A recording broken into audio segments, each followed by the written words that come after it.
More tough game here, regular season against ICAM on Tuesday, and it's just good to get a win and get our self-esteem, confidence back up, and prepare for a good team again, and more importantly, get us ready for postseason come Thursday. So, all right, thanks, Coach. Yeah, thanks. What were you most proud of from your team's performance tonight? Well, a couple things. I thought rebounding. I thought we did a very good job defensive rebounding, especially in the second half there. We did a good job limiting them to one shots. And our press, our press necessarily wasn't flashy at times, but I thought we got a few steals every once in a while, but it also made them have to, bring the ball up the court, make them have to think a little bit as far as, making the right pass and whatnot. So I thought it kind of slowed them down a little bit. And then on the second half, or as far as the half-court defense, we did a good job guarding Baylor, I thought. I think the first half you shot 23 free throws, I want to say. Was there a concerted effort to be aggressive and get to the line, or just kind of worked out in your favor that was something that was occurring? Yeah, I think it just kind of worked out. I think Leah had a lot of wide open looks in the first half that she was able to hit, and that was a big key for us. And then just I think that's kind of the way the game progressed as far as the foul shooting went about, and we want Leah at the line. They're our best free throw shooters, so it kind of worked out. What were some of the things that Cam did to make it tough on you? Because there were probably 3 or 4 times you got up by 6, 7, maybe 8, and then boom, pretty quickly it'd be down to 3 or 4. Yeah, they got a couple times, if I recall, a couple fast break points that we didn't get back on. They did a good job, I thought, defensively trying to run a box and one on Aaliyah. And we had some silly turnovers that led to some shots that they hit there to cut the gap. But at the end, I thought really our defensive rebounding, limited to one shot, got us, over the hump kind of there at the end. We talked about in the pregame of just kind of both teams really needing a win, and you guys get the win after a couple of tight, close losses. So how much better does that help the spirits? Oh, definitely.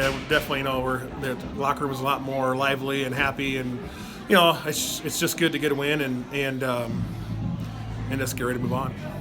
I guess not a lot of times that you've probably had to hold on to a close lead. So a lot of times you either win big or you fall. So were you happy with the way your team executed the late game situations?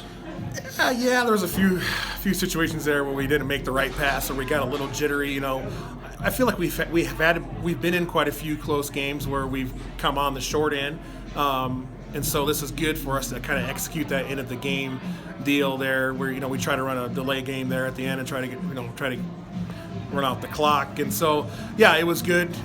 We practiced that and practiced running that stack delay thing that we do, and really what it comes down to is making free throws, and I thought we did a pretty good job there at the end. Well, yeah, number 1 in the state, 70% in Class 1A free throw shooting. So that's all you teaching them the form, or what?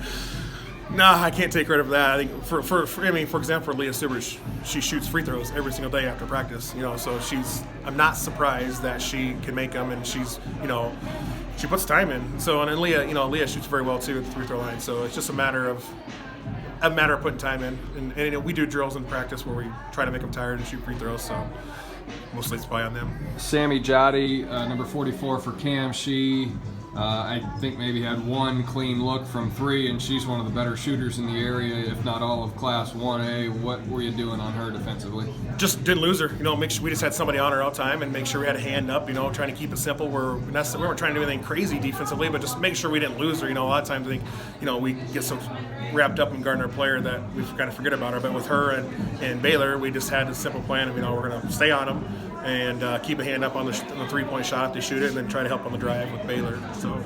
Got IKM Manning coming up. What are you going to need to do well to come out on top in that one, keep the momentum going into postseason? We're going to have to execute. We're going to have to, especially in the offensive end. Last time we played them, we struggled a little bit, and defensively we got just killed in the paint against them the first quarter.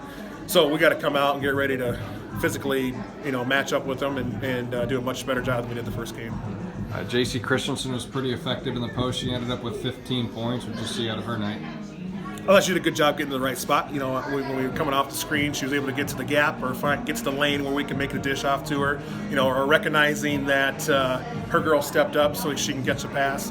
And she had some big offensive rebounds too. I thought she did a good job there on the offensive end, getting a few bunnies there too. So she's got a pretty good knack as far as trying to find where the hole is in the defense when her player steps up. So. All right. Well, we got 3 radio stations and a newspaper here tonight, so I'll let you off the hook so you can save your voice for another one. All right. Thanks.